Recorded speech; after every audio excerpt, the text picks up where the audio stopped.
starting off, I mean, as you all know, Oliver ended up winning the campaign to become mayor. So one of her major duties right now is helping out her brother instead of inside the lair, inside of the mayoral office.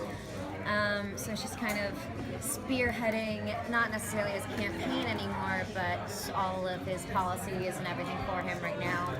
And because he's basically, instead of moonlighting as a vigilante as the mayor, he's a vigilante moonlighting as the mayor. So Thea is kind of left there picking up all the pieces left behind when he's not able to, be there and do his mayoral duties and job.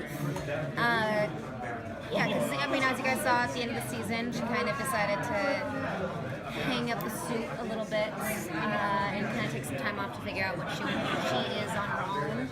So this is very much helping her. More than anybody can ever miss doing anything. It has been very noticeable for me for the first 2 episodes that we've filmed so far. Just the lack of putting on the costume or whatever, all that stuff to me has always been and will forever be my favorite part of the show. And it's not that element is not still there by any means, but Thea's definitely taking a different role in her life and a different role in Star City altogether. She wants to obviously always be helpful, always be taking care of others. She tends to put herself before other people continuously for the wrong reasons plenty of times, but right now she, I think, is spearheading this part of her life rather than the other. I hope so. I really hope so. And I think that that's always and forever definitely a possibility and probably a thing that is inevitably going to happen again at some point. I don't think for any of us that our costumes or our evolutions are dead in our past. They always come either back to haunt us or come back to be relived through us. And that's one of the major themes throughout the show is nothing that we've ever done in our past ever stays in the past. It always comes right back up and creeps to haunt you. Off the top, I think the major focal point is figuring out exactly where she left herself off in season 4. Because towards the end of season 4, as much as she really grew into being Speedy, she had gone through the whole bloodlust phase. The thought that she got rid of it was kind of doing her best to combat all those urges.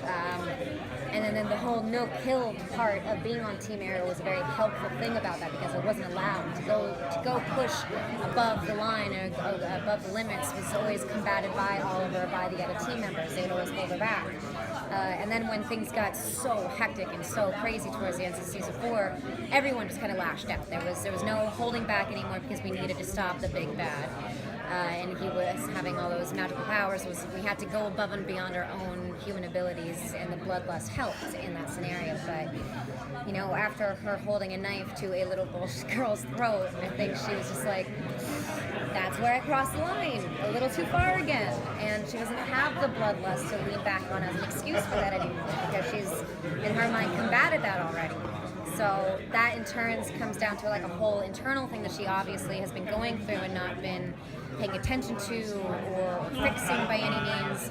And it could come from anywhere from what she witnessed happening to her mother to what she now knows that her father does. It's something that's very internally inside of her that she needs to figure out exactly where, why it's there, and how to handle that and structurally keep that away from her daily life because it came out a lot in season 4. I mean, even when she was going on dates, she was throwing guys into vending machines and stuff. She wasn't able to control herself. So this season is very much about her defining herself on her own action for the first time. As much as we like to think that season 4 was her doing that, it wasn't. This time she's now actually defining herself.